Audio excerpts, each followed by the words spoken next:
अगर डिटेल में करके समझाया है तो बहुत अच्छे से समझाया है, आप इसको वीडियो को देखना, स्किप ना करें, पूरा थॉरोली देखें। आपको अच्छे से बिल्कुल नहीं आता है, 9th में भी नहीं पढ़ा है, तब भी समझ में आएगा। Okay, well done. तो हम लोग सिमिलैरिटी के कुछ एग्जांपल्स ले लेते हैं।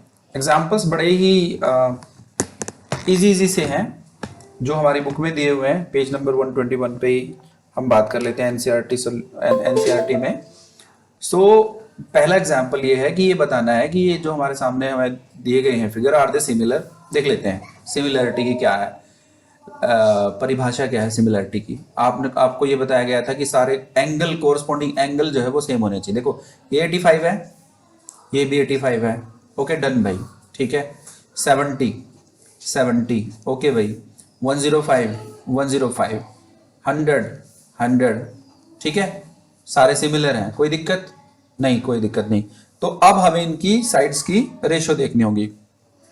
2.4, 4.8 डबल है, 2.1 का डबल 4.2, 2.5 का डबल 5.0, 1.5 का डबल 3.0। इसका मतलब क्या हुआ, दे आर सिमिलर, है ना भाई।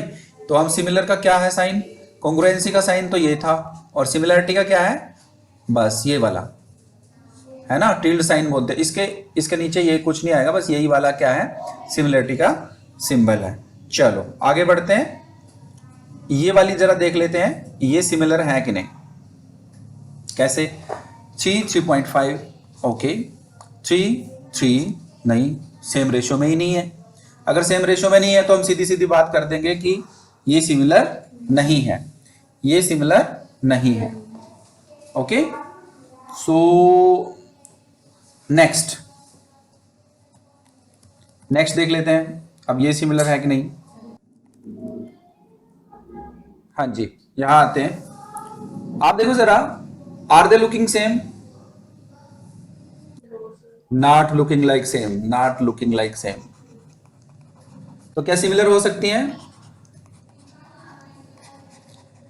आपको लगता है नहीं होगी, ठीक है, लगता भी सही है। कैसे, इसमें हर एक एंगल 90 डिग्री का है, क्या इसमें है, नहीं, they are not similar, not similar. तो कुछ भी देखने की बाकी जरूरत ही नहीं रही। इसमें सिमिलरिटी है कि नहीं बताओ, नहीं है, क्यों, एंगल से बराबर नहीं है यार, है ना। तो सिमिलरिटी कहां से होगी, खत्म। इसमें एक थ्योरम है जो थ्रू आउट द चैप्टर आपको इस्तेमाल होने वाली है, जिसको हम कहते हैं बीपीटी, बेसिक प्रोपोर्शनैलिटी थ्योरम। क्या है बेसिक प्रोपोर्शनैलिटी थ्योरम, ठीक है। हमने एक ट्रायंगल ली ऐसे, उस ट्रायंगल में हमने किसी भी एक लाइन के पैरेलल में दूसरी लाइन ले ली, ठीक है। जैसे कि मैंने कहा कि ए बी सी, मैंने एक ट्रायंगल ले ली, ए बी और सी, एक ट्रायंगल मैंने ले ली। अगर मैं कहूं कि डी ई जो है वो पैरेलल है किसके, बी सी के, डी ई मैंने कोई लाइन बनाई है जो पैरेलल है किसके, बी सी के।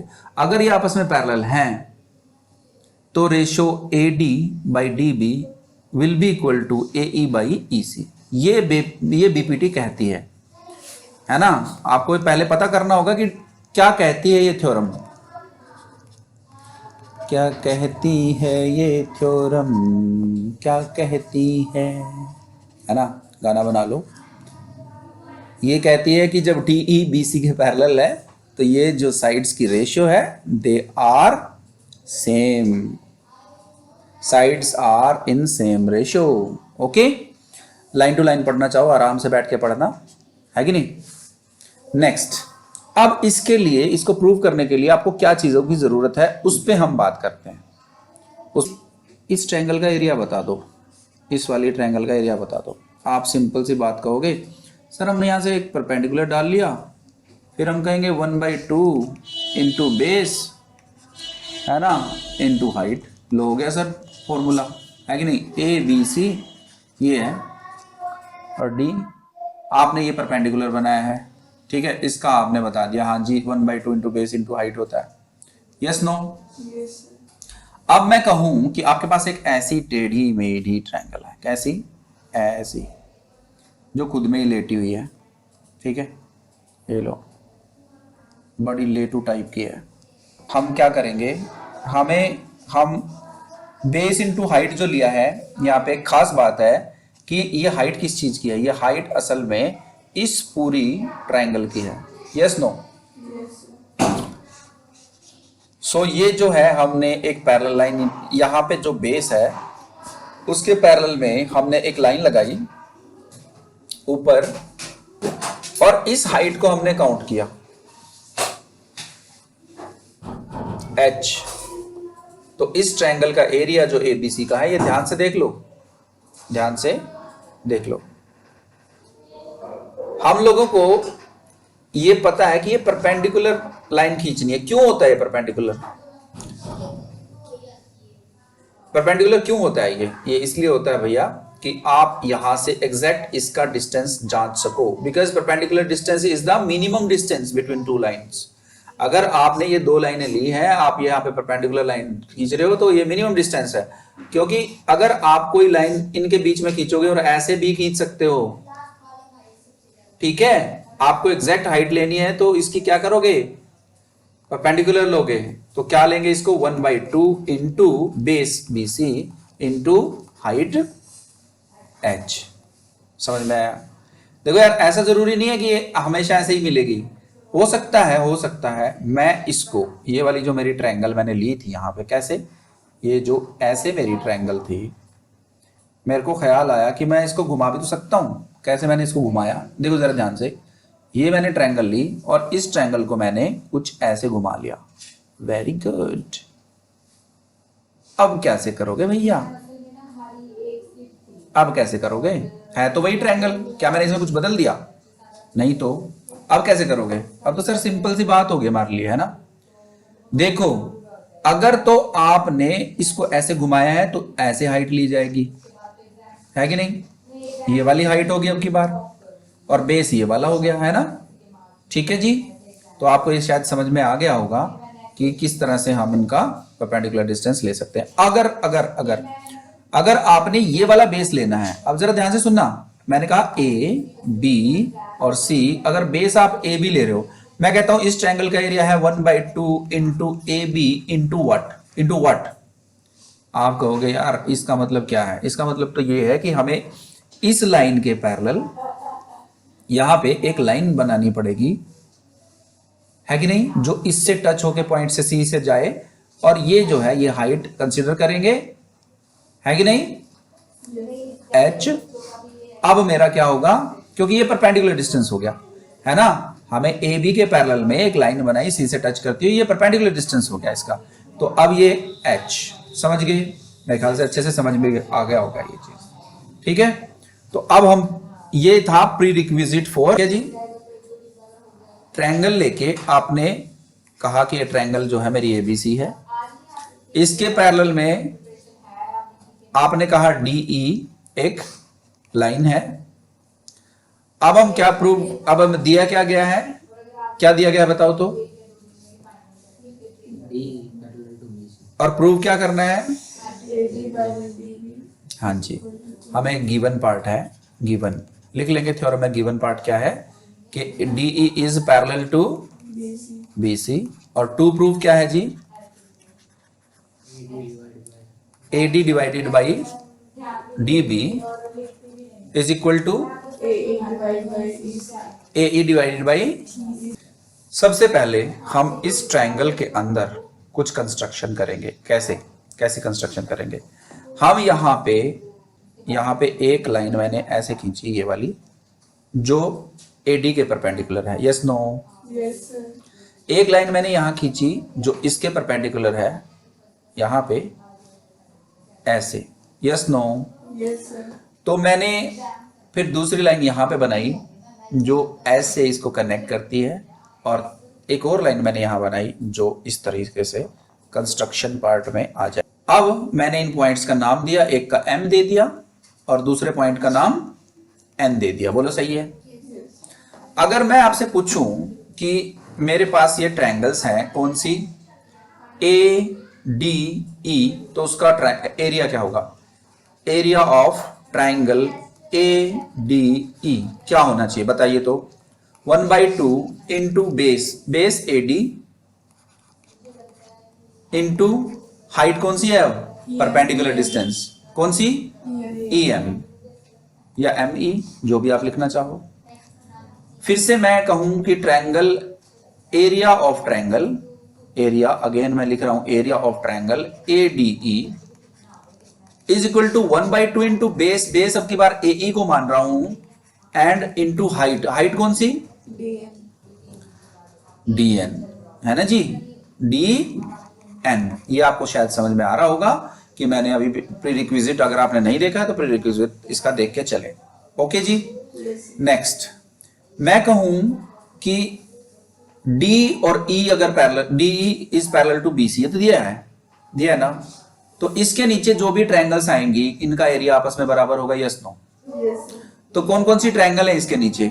एक ट्रायंगल हमारे पास है BDE और दूसरी ट्रायंगल है हमारे पास CED। तो area of triangle BDE, DBE कह लो is equal to area of triangle ECD। ऐसे ही बोलना। ECD मैंने कहा था DBE और उसके बाद कहेंगे ECD। क्यों भाई? एरिया ऑफ टू ट्रायंगल्स है ना, between the parallel lines, area of triangles lying between same base and same parallels बोलो सही है? Yes sir। तो हमने कौन कौन सी ट्रायंगल ली है? सेम बेस में कौन सी है? DE is the base and DEB is one triangle, या DBE is one triangle and another triangle is ECD where base is in both the cases DE, yes no? Yes sir। तो area of triangle DBE क्या होगा? DBE क्या होगा बताओ तो? 1/2 into base DB नहीं, मैं DB, हाँ DB ले रहा हूं, DB इंटू हाइट। अब इसकी हाइट कौन सी होगी यार? ME। क्यों? क्योंकि ये इस ट्रायंगल की हाइट है ME। क्यों भाई? देखो ये पॉइंट आपको अगर ना समझ में आया हो तो ये कैसे समझ में आएगा? सिंपल सी बात है कि हमने एक ट्रायंगल ऐसे ले रखी है, यहां इस पॉइंट पे मैं आपको करके बस ऐसे ही गुजरना नहीं चाहता। I want to make you understand well. ये एक ट्रायंगल है आपकी ऐसे, तो कैसे इसकी हाइट ले सकता हूं? तो यार कहीं ना कहीं ऐसे मैं इसके पैरेलल खींचा होगा और फिर इनकी परपेंडिकुलर मैंने एक हाइट ली होगी ऐसे करके, और जो कि मैंने ले रखी है ME ऐसे ही, ठीक है ना? तो 1/2 into this base into this height, yes no? Yes sir. मेरे ख्याल से अच्छे से समझ में आया होगा। Now 1/2 into base again, base is EC into height again DM। क्यों भाई DN? क्यों? उसी तरीके से 1/2 इंटू बेस इंटू हाइट, ठीक है जी। आप इस चीज को 1 रखो, इस चीज को आप 2 रखो, इस चीज को आप 3 and 4 रखो, बोलो सही है? Yes sir. ये 3 है, ठीक है। तो आप जो है, आप एक ध्यान से देखो चीज, अगर मैं ये कहूं कि ये भी ट्रायंगल ADE है और ये भी ट्रायंगल ADE है, दोनों ही इस एरिया से मैं डिवाइड कर रहा हूं, दोनों तरफ इस एरिया से मैं डिवाइड कर रहा हूं, किसको यहां पे, this is divided by area of triangle ADE, बोलो सही है? कर सकता हूं यार, बराबर चीज से तो डिवाइड कर ही सकता हूं।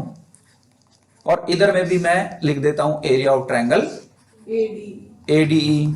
कोई दिक्कत है इसमें? No sir. नेक्स्ट, अगर दिक्कत नहीं है तो इसी को मैं लिख के आगे कह सकता हूं कि 1/2 into DB into ME divided by area of triangle ADE, ये ले लेता हूं, ठीक है? क्या 1/2 into A D into M E, yes no, that is equal to area of this 1/2 into A C, ऊपर वाला पार्ट तो मैं ऐसे ही लिख रहा हूं, ई सी इंटू डी एन, और डिवाइडेड बाई ये वाला पार्ट है ना, 1/2 इंटू ए ई इंटू डी एन। बोलो, बन गई बात, एम ई से एम ई कैंसिल जी, हाफ से हाफ कैंसिल, इधर भी हाफ से हाफ कैंसिल, डी एन से डी एन कैंसिल, क्या बचा देख लेते हैं क्या बचा। ओके देख लेते हैं क्या बचा। यहां पे D B upon A D is equal to E C upon A E, ठीक है। इसको अगर हम रिवर्स कर दें, इसको अगर हम रिवर्स कर दें, देखना क्या बनेगा, A D by D B is equal to A E by E C. तो देखो यार, क्या यही प्रूव करना था हमें, क्या यही प्रूव करना था, ये रहा ना, यही तो प्रूव करना था। देखो